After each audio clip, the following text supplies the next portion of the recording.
Hi my darlings, I'm Sophie Darling and welcome back to the channel. Today we are reacting to episode 30 of Fullmetal Alchemist Brotherhood, and I have come prepared because I have a feeling this is going to be a very emotional episode as we are about to delve into what happened in Ishvale, and Marco is going to let Scar in on everything that went down.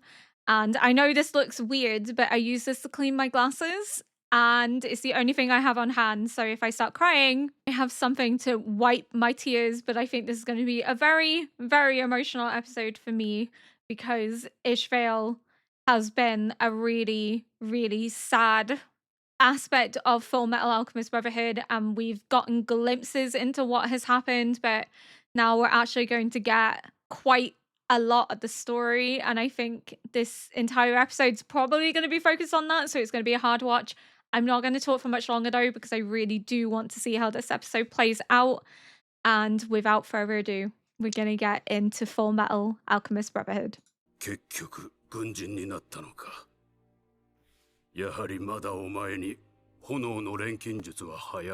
was so young.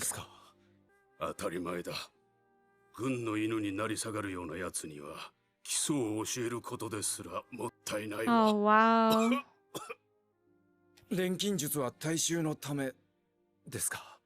周辺諸国の脅威にさらされている今、 He feels like he needs to do this to protect his country. 錬金術はそんな言い訳は聞き飽きた。 But to him it's a disgrace. Azumi felt the same. 先生ほどの方がこんな極貧にあえいでいるなんて。 That alchemy shouldn't be weaponized in war. 研究は唐の昔に完成している。最高最強の錬金術だ。使い方によっては最悪にもなりうる。それを完成させ、そして満足してしまった。錬金術師は生きている限り、真理を追い求めずにはいられない生き物だ。考えることをやめたとき、錬金術師は死ぬ。 私は唐の昔に死んで、若い先生、娘を頼む。Oh, it was Risa's dad. すべて娘が。Oh, and he didn't want him to join. He saw it as lowering himself, degrading his talents and abilities. 君も私が軍人になったことを軽蔑するかい。この国の礎の一つとなって。 みんなをこの手で守ることができれば幸せだと思っているよ。 And yet, 青臭い夢を話してしまった。 those hands were used to destroy people and their dreams and their hopes. みんなが幸せに暮らせる未来、信じていいですか？父の夢を託していいですか？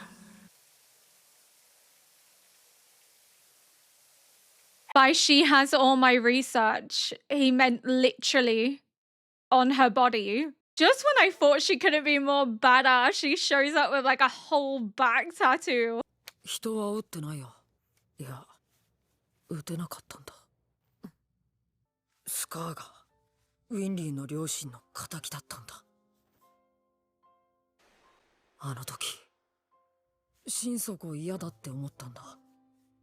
急に銃が怖いものに見えてさ。Because he understands the value of human life. ほんとダメだ。あいつのこと。 No, you saved her from doing something that she would have 生きて帰 regretted. ってこれたからこその悩みね。守ってあげてね。 Keep her 大好きなんで safe. しょ？ウィンリーちゃんのこと。 Yes, you do! Lies. Lies. ごめんなさいね。 Absolute liar, Ed. 重いとか軽いとか、今更言う資格、私にはないもの。過去に人の命をたくさん奪ってるから。 Be with Roy to protect him. イシュバールの話、聞いていいかな？ So we're gonna hear Risa's and Marco's versions of it. アメストリスに併合されたことで、一部の人々は不満を募らせていた。 Because they wanted to be their own independent country. They had their own religion, their own culture. Why should they be subsumed into the rule of someone else? 暴動はやがて内乱となり、7年もの長きにわたって続いた。そして1枚の書類が全てを決定したの。And all of 大総 them 統令3066号 were in on イ it. シュバール殲滅戦の開始を告げた。その紙切れが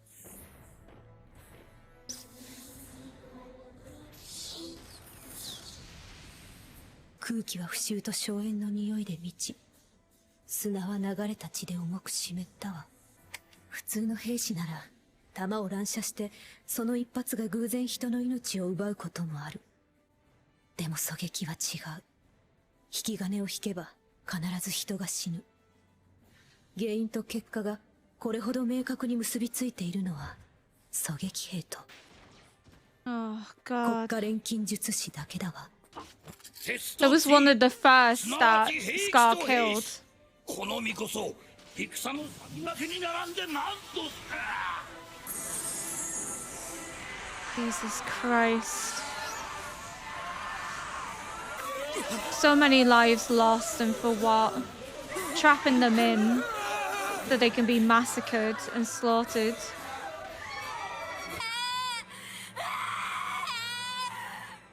It's the fact that this still happens today. Nobody learns anything from war, just establishes further hate and resentment and anger. 士官学校でこの国の未来についてみんなで語り合ったっけな。 This isn't what they imagined the future to 美 be, しい未来をな。 built on the blood of so many people. うん、ありがとうよ。俺の美しい未来さ、グレイシアって言うんだ。セントラルでずっと俺の帰りを待っててくれてる。他の男がちょっかい出したらどう He しよ was such a lover う。俺みたい boy. ないい男を置いてグレイシアが浮気するわけがない。いやいやしかし。ヒューズ、一つ忠告しておく。映画や小説でよくあるパターンだ。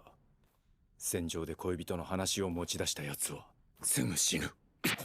お前 Don't な say that to him. これで明日まで生きていけるんだ。He has something to live こ for. の手紙だけが明日を夢見させてくれるんだよ。まさに出口の見えない戦争だ。国がどれだけ兵力を投入しようとも、この砂漠は水のように吸い込んでいくだけだ。覚えておいでですか。なんてことだ。この人も Probably breaks his heart to see that she's here. 教えてください少佐。国民を守るべき軍人がなぜ国民を殺 This している isn't のです what か。 they signed up for. 人に幸福をもたらすべき錬金術がなぜ人殺しに使われているのですか。なぜ国民を守るべき軍人が国民を殺すのか。それが兵士に与えられた任務だから I です。 mean, you were the one that enjoyed killing people. You said that you enjoyed it. 相手を倒した時、当たったよしと自分の腕にうぬぼれ、仕事の達成感を感じる瞬間が全くないと言い切れますか。狙撃手さん。 But that's been bred into her by the military. That's not how she would feel if not for the military. 戦場はそもそも敵を殺す場所です。その覚悟もなしに軍服を着たのです。死から目を背けるな、前を見ろ。 I guess you can argue that this is the contrast between those that knew what they were signing up for and those with idealistic 敵もあなたのことを忘れな hopes い。 of protecting people and not having to get blood on their hands. 時間ですよ。ヒューズ、お前はなぜ戦う？ Because he's a soldier. It's what he's been ordered to do. 死にたくねえ。ただそれだけだ。理由はいつだって単純だよ。では、この戦いの理由は何だ？あったんだ。恐ろしい理由が。 Well, making philosopher's stones. This is awful.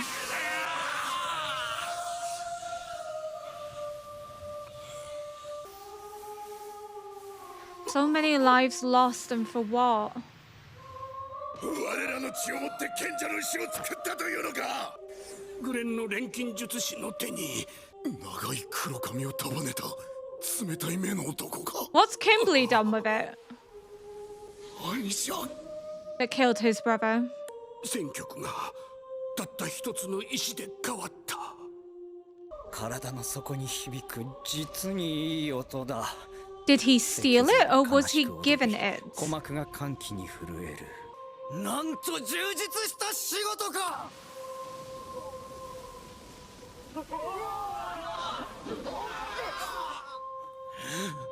いい音だ。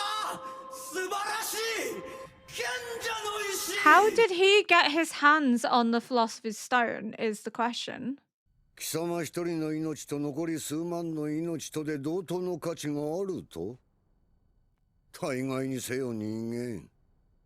一人の命はそのもの一人 And he 分の価値しかな refers く、 to him as それ以上に human, もそれ以下にもならん。替えは効かん。 and nobody 殲滅もやめ flinches. ん。この人出だしが壁の鉄槌が下るぞ。あと何人、いや何千人イシュバール人を殺せば下るのだ。貴様。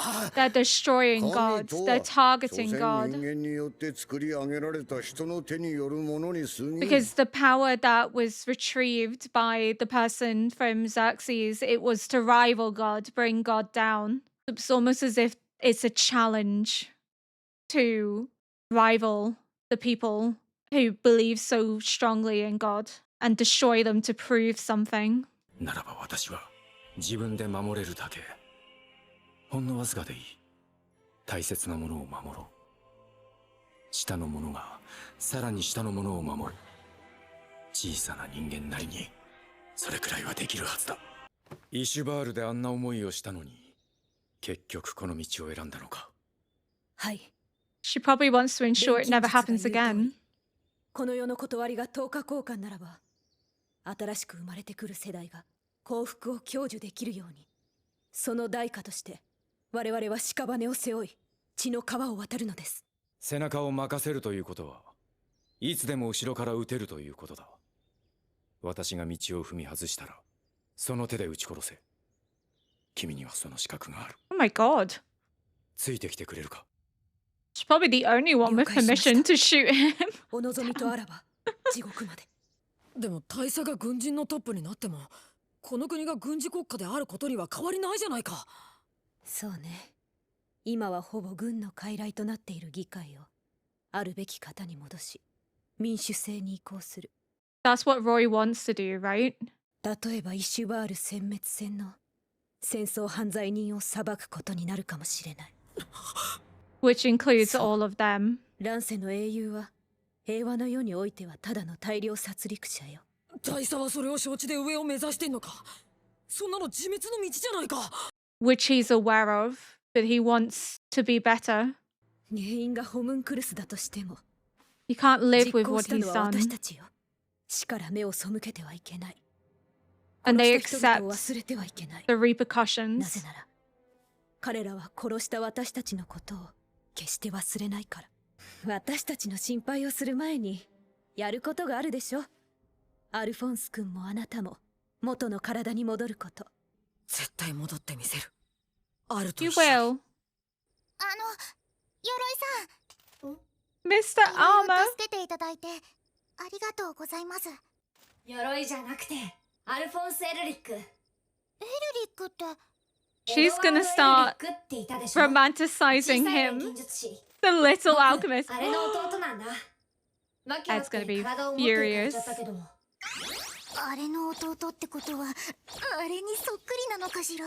顔だってあんなにきつくないし、喧嘩だって兄さんより強い。でも短期じゃない。ジェントルマンさ。He is. I fucking knew it. 早く体が戻るといいですね。 It's so cute. She's like, I'm moving on from Ed to Al.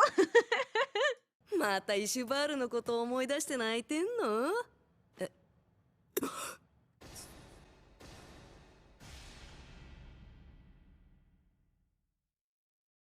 Damn. That was fucking brutal, but it's also what he wanted. He wanted to die. He didn't want to be used as a pawn in their game anymore. He didn't want to be the reason so many people lose their lives. And it's the same reason that Roy is aiming so high, knowing that he will have to pay for what he has done. He's willing to accept that because he wants to pave an era of peace and democratic law rather than a militaristic state where just because someone lives differently to yourselves, they can be exterminated. They can be treated as if their lives were of less value. It's the way that Bradley says "you human" and nobody flinches, nobody questions it. And Hughes is in the back and nobody fucking looks at him to be like, what do you mean? You're also human. But it's just incredibly touching in a way to see that they are willing to accept the consequence of what it is that they have done in Ishvale, that they live with the guilt for participating in it. I thought I would cry, but I actually didn't. I am quite surprised, but I think it's because a lot of what we saw is information we already knew, and then it was just giving us the added context of how Roy and Hughes and Risa felt in relation to what it was that they had to do. And they signed up to fight because they felt that it was the only way to protect their country. Their country fell under threat because of. Wait. Something's clicked in my head. Roy said, with so many uprisings, this is the only way to protect the country is by joining the military. Is that how the militaristic state was established? That they created conflicts in all these countries to force young people into joining the military and creating state alchemists for their own design because they felt that this was the only way to protect their people. They drove home that nationalistic desire to defend their homeland from the threat of others. I think the uprisings were as well a way to create the transmutation circle. Also, I think is designed to make philosopher's stones from the people that have died, but to also drive more and more of the younger generation to join the military, bolstering their power, creating this militaristic society where people don't speak out because they're scared to do so, and making them blindly loyal to the military and what they enforce, even if it's not something they agree with, even if it's something that they cannot live with having participated in. It just kind of clicked in my head there that the reason Roy joins is because he feels that he doesn't really have a choice with all the conflicts that are happening. He feels that he has to join because he doesn't have a say. It's the only way that he can protect the country. It's the only way that he can find some path for himself. But as Risa's father said, if you stop pursuing the truth as an alchemist, you're as good as dead. And that's what's driving them all forth, is this pursuit of truth. But what if the pursuit of truth is also related to the door? Because he says that I have come to the conclusion of my research and therefore there is nothing for me to go on, but look after my daughter, protect my daughter, my research is on her. So what if the research is in relation to the door, is in relation to truth and the door of truth? And that's what's tattooed on Risa's back. It's sort of the key to unlocking why they're so intent on accessing the door, what it is that they're searching and looking for, and creating these philosopher's stones and creating these homunculi. The last two episodes have really been amazing in showing the detrimental aspect of being a soldier, of the idealistic dreams that young people have when they sign up, and the reality of what conflict actually is. And that conversation between Kimberly and Roy is sort of the contrast between somebody that has gone in knowing that that's what he has to do. And he even said in episode 1 that he enjoyed killing because he refused to help Isaac because he actually enjoyed what he did. He didn't do it because he felt he was ordered to. He did it because he liked it. Whereas Roy is the idealistic youth that signed up to protect people and then is found that his abilities are being used to harm and destroy, and that's not what he wanted. That's not what he signed up for, which is why he's willing to accept the punishment for his actions, even if it means giving his life in the process. He's willing to do that because he wants to pave the way forward for the next generation to know peace, to not involve themselves in the destruction of others, and to truly live in a democratic society that's not dictated by a Führer, that isn't forced to be loyal to orders that they don't agree with. I love this show more and more. Every episode just makes me fall in love with it further and further. The deep philosophical thinking that it drives home to you, but also the realistic portrayal of what it means to be a soldier, of what it means to be in the military, the trauma that persists afterwards, the idealistic hope that you can make a difference if you sign up because you can protect others. And the reality is that that's not what is happening. And when Roy says to Hughes, why is it that you're fighting? And it's so that he won't die. It's not for any other reason. He just wants to be able to go home. And you find that a lot in conflict. It's not killing because they enjoy killing. It's not killing because they feel they need to. It is life or death. It comes down to it's you or me. And if I don't kill you, then I will die. And I don't want to die. And therefore, you then kill that person to ensure that you live, that you see tomorrow, that you can build a future. Because in that moment, you're only thinking of yourself. Because you almost have to be selfish because the other person that you're against is thinking the same thing, that I have to kill you in order to survive myself. It's not because you want to kill them. It's not because you think you'll be a hero or gain glory from killing as many people as possible. It is very simply, I want to survive and I want to go home. And that's the harsh reality, is that so many young soldiers will find themselves in similar situations, and it is do or die. And they kill not because they want to kill, not because they enjoy it, not because they feel that it's their patriotic duty, but the simple fact is, I want to go home. I want to live and I want a future for myself. And therefore, I have to kill this other person and steal their future in order to survive and see another day. And it's the harsh reality of war, it's the brutality of war. And I just love that the writer doesn't shy away from critiquing the military in how it indoctrinates young people into joining, the trauma that it inflicts without care, because those that are higher up aren't the ones that are pulling the trigger. They're not the ones that are having to witness the atrocities or even commit the atrocities themselves. They get to sign the order and sit in a tent, comfortable and cushy, away from it all. They're not the ones that are impacted. It is the foot soldiers. It is the state alchemists. It is those that are on the ground that bear the repercussions, that bear the responsibility.